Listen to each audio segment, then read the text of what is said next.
আসসালামু আলাইকুম। আমি অ্যাডভোকেট মাহাদাব ইসলাম। তো আজকে একটু কথা বলবো আবার একটু রাজনৈতিক বিষয় নিয়ে। রাজনীতিতে আসলে এখন কে কোন পক্ষে, কার পক্ষে কে বলছে, কে কার পিছনে লাগছে, এটা আসলে বোঝা খুব কঠিন হয়ে গেছে।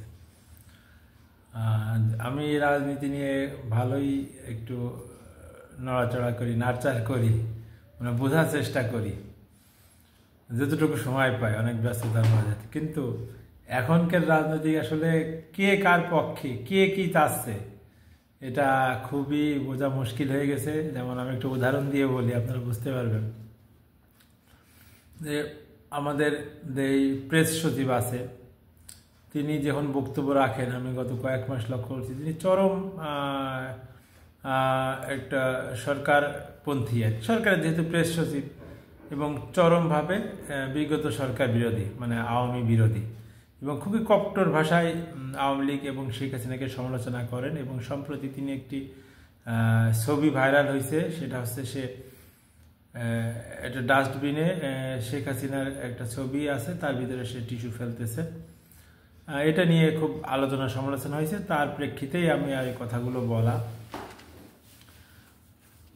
তো সে এবং ডেইলি স্টারের বাংলা বিভাগের যে প্রধান গোলাম মর্তুজা, সেও প্রচণ্ড বিগত সরকার বিরোধী বক্তব্য রাখছে এবং মানে কঠোর ভাষায় সমালোচনা করছে শেখ হাসিনা সহ আওয়ামী লীগকে।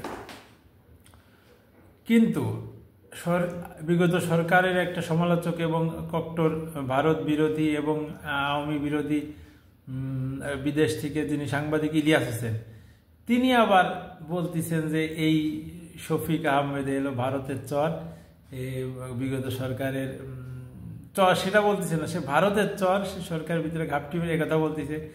ডেইলি স্টার, প্রথম আলো ভারতের চর, তারা ভিন্ন কিছু করার চেষ্টা করছে, তারা ইসলাম বিদ্বেষী। এইটা তো তারা সুশীল, এটা ঠিক আছে, তারা প্রগতিশীল, কিন্তু তারা ভারতের চর আসলে সেই বিষয়ে কেন কিভাবে আমার কাছে প্রমাণ নাই। তিনি অবশ্য প্রমাণ বিভিন্ন রকম যুক্তিতর্ক দেখান, মানে নিলাম যে তারা ভারত বিরোধী, কিন্তু তাদের কথাবার্তায় তো সেটা মনে আসছে না। আবার ইলিয়াস হোসেন চরম পরিমাণে ভারত বিরোধী বোঝা যায়, তিনি তার বিভিন্ন ইয়েতে প্রমাণ করেন। আবার অনেক সময় তার কথা মনে হয় যে তিনি বিএনপি বিরোধী, অনেক সময় তার কথা মনে হয় যে তিনি হয়তো জামাতের পক্ষে আছে। আবার কয়েকদিন আগে একটা ভিডিও দেখলাম, জামাতের নায়েবে আমির কুমিল্লার আবদুল্লাহ তাহের, মেবি নামটা আমি হয়তো বলেছি, হ্যাঁ তাহের সাহেব আর কি, উনি নায়েবে আমির, উনি নাকি ভারতের চর। এটা ভিডিওর ক্লিপে আমি ফেসবুকে দেখলাম। তো এখন কে কোন পক্ষে আসলে? আবার অনেকে বলতেছে ইলিয়াস হোসেন নিজেই হলো ভারতের চর, মানে সে যেভাবে সবকিছুর মধ্যে প্যাঁচ লাগাই দিচ্ছে সবার সাথে, আসলে তিনি কোন পক্ষে সেটাও বোঝা কষ্ট। তিনি নাকি পেইড হয়ে কাজ করেন কিনা, কিন্তু তাই তিনি অনেক দেখা যায় যে অনেক নীতিবান, তার কথাটা তো মনে হয়। তো পেইড হয়ে কাজ করেন এরকম কোনো প্রমাণ পাওয়া যায়নি, মানে জাস্ট মানুষ যা বল আমি সেটা বলতেছি। তাহলে শফিক, এই সাংবাদিক শফিক যেতে প্রেস সচিব, এপির সাবেক সাংবাদিক, তিনি চরমভাবে সরকারপন্থী এবং চরমভাবে সাবেক সরকার বিরোধী, আওয়ামী লীগ বিরোধী। আবার ইলিয়াস হোসেন আওয়ামী লীগ বিরোধী, চরমভাবে সাবেক সরকার বিরোধী, ভারত বিরোধী। আবার ইলিয়াস হোসেন সেই শফিক আহমেদকে বলতেছে আবার ভারতের চর। এটা আসলে আমি কোনোভাবে মিলাতে পারতেছি না। প্রথম আলো, ডেইলি স্টার প্রচণ্ডভাবে এই সরকারপন্থী, ঠিক আছে, এটা আছে। আবার তাদেরকে ভারত বিরোধী বলতেছে, মানে একটা ত্রিমুখী সংঘর্ষ, ত্রিমুখী গ্রুপ সৃষ্টি হয়ে গেছে।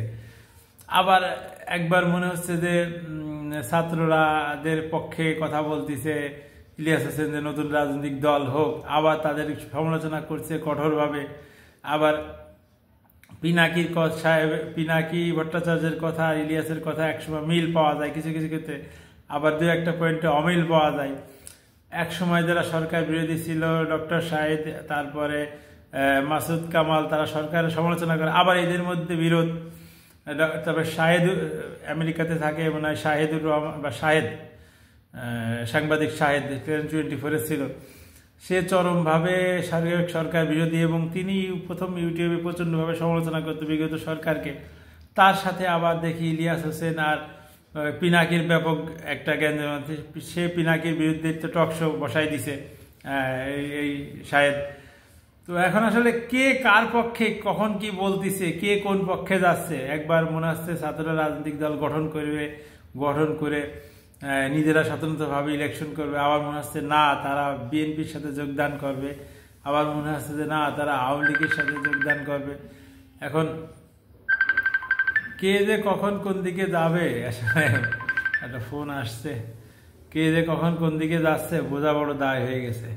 তো যাই হোক, তো আমি নিজেই কনফিউজ হয়ে গেছি, আর যারা একটু রাজনীতি অত ঘাটাঘাটি করে না তারা তো আরো কনফিউজ। তো আসলে সবাই, আমার কাছে যেটা মনে হয়, সবার যার স্বার্থ ধান্দা নিয়ে আছে, মানে নিজে যেটা বলবে, যেটা করবে, যেটা সেটাই সঠিক, অন্যের মতামতের কোনো ইয়ে নেই, অন্যের চিন্তা চেতনাটা সঠিক না, নিজে যেটা হবে সেটাই সঠিক, তার পক্ষে 100টা যুক্তি দেখাবে বা কট্টর যুক্তি দেখাবে, আর বাদ বাকিদেরকে একদম তুচ্ছতাচ্ছিল্য করে গালিগালাজ করে উড়াই দিবে।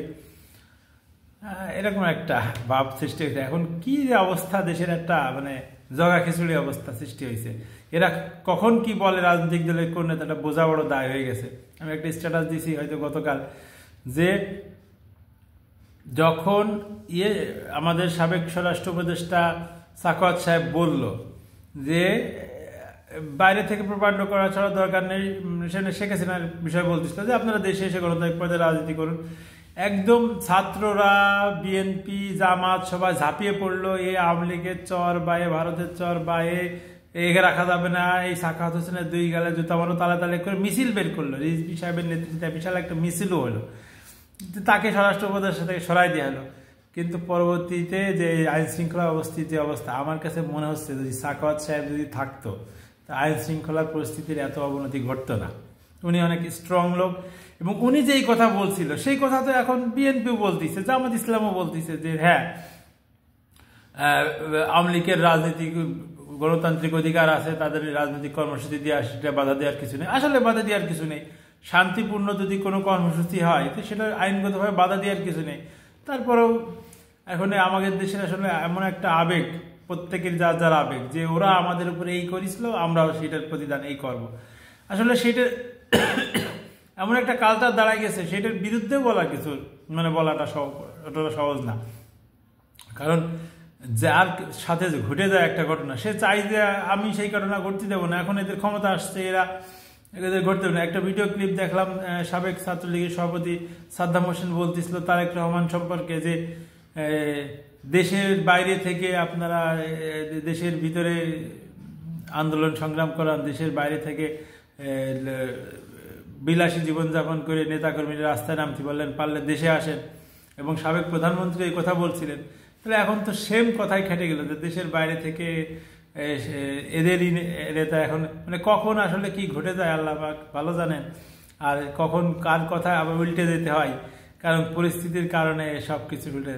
তবে আমরা দেশের সাধারণ নাগরিক হিসেবে আমাদের খুব যেটা চাওয়া, যে দেশে একটা শান্তি শৃঙ্খলা বজায় রাখুক। দেশে কিন্তু শান্তি শৃঙ্খলা দেখতেছি না, গত সেই 12-13 সালের থেকে শুরু হয়েছে, দেশে কোনো স্টেবিলিটি আসলেই না, বরঞ্চ দিন যত দিন যাচ্ছে, যত সময় যাচ্ছে, দেশের রাজনৈতিক পরিস্থিতি ঘোলাটে হচ্ছে, আইন শৃঙ্খলা পরিস্থিতি অবনতি ঘটছে, দেশ একটা সংঘর্ষের দিকে এগিয়ে যাচ্ছে। দেশের ভিতরে আমরা জাতি হিসেবে বিভক্ত হয়ে গেছি। আমাদের কাছে রাজনৈতিক বিষয়টা এমন, আমার মনে হয় যেন এরা নিজের বাপের থেকেও রাজনীতিটা বেশি প্রাধান্য দেয়। কোন রাজনীতি? দুনিয়াবি রাজনীতি।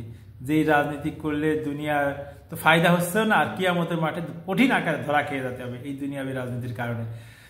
কিন্তু সেইটা নিয়ে আমরা খুব ফেসবুকে তো একদম মহা আমার তো অনেক ফেসবুক ফ্রেন্ড আমার সাথে এখন কথাই বলে না, অনেকে আনফ্রেন্ড হয়ে গেছে মনে হয়, অনেকে কোনো কথা বলে না, অনেকে লাইক কমেন্টও আর করে না, যে তারা ভেবে নেয় যে আমি একটা বিশেষ রাজনৈতিক মতাদর্শের, তারাও একটা বিশেষ রাজনৈতিক মতাদর্শের, হচ্ছে আমার চরম শত্রু। এমন একটা ভাব যে তার মতের মতোই হতে হবে, তার মতের বিরুদ্ধে লোক, এই লোক খুব খারাপ, তার মতটা একদম জান্নাতি মতবাদ সে মনে করে বসে থাকে। তো এটা আসলে ঠিক না। দুনিয়াবি কারণে মানুষের সাথে সম্পর্ক নষ্ট করাটা খুবই একটা আমি এটা মনে করি গর্হিত এবং নিম্ন পর্যায়ের কাজ। আপনি শুধুমাত্র আল্লাহর জন্য মানুষের সাথে সুসম্পর্ক করতে পারেন, আর আল্লাহর জন্য মানুষের সাথে সম্পর্ক খারাপ করতে পারেন। আল্লাহর জন্য মানুষকে ভালোবাসতে পারেন, আল্লাহর জন্য মানুষকে ঘৃণা করতে পারেন। কোনো দুনিয়াবী স্বার্থের কারণে এটা করলে আসলে সেটা তো তার থেকে আর নিকৃষ্ট কাজ হয় না। তো এই নিকৃষ্ট রাজনীতি কবে আমাদের দেশে বন্ধ হবে জানি না। আমাদের চাই দেশে শান্তি ফিরে আসুক। ভিন্ন মতপথ থাকবে, 100টা মত, 100টা পথ, 100টা দল হোক, সবাই যার যার অবস্থান থেকে তার আইডিওলজিটাকে প্রচার করবে। হ্যাঁ, আমার আইডিওলজি এটা ভালো, আমি তার নিজের কর্মের মাধ্যমে, নিজের কথার মাধ্যমে, নিজের যোগ্যতার মাধ্যমে সেটাকে এস্টাবলিশ করার চেষ্টা করবে।